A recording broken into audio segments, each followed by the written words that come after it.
Thank you, my good friend Ken Buck, leading voice and demanding accountability from big tech and big media for bringing us together tonight.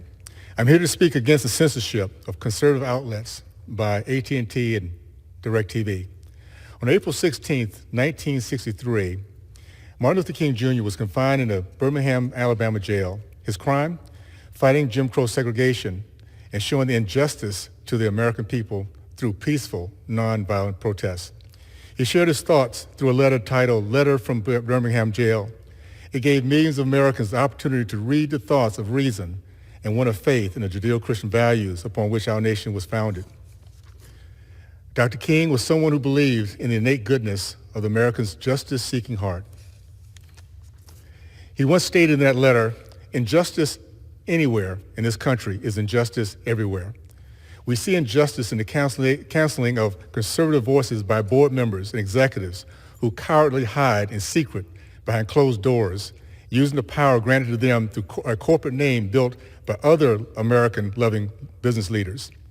AT&T and DirecTV have, in the last 2 years, deplatformed two of the very prominent, successful conservative platforms, OAN and Newsmax.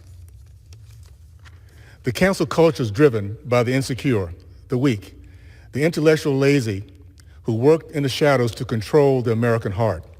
This is because they feel inept and unable through meritocracy to compete and change the American heart. We're standing in Congress today to fight against injustice. It is injustice that literally threatens our future. The power brokers of the early 1900s focused on controlling the marketplace of property, wealth, and industry. Today's power brokers are focused on controlling the marketplace of thoughts, ideas, and communication. In doing so, they steal the American people's opportunity for unity.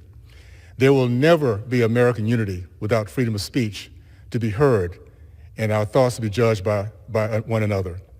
Ignorant and free can never be.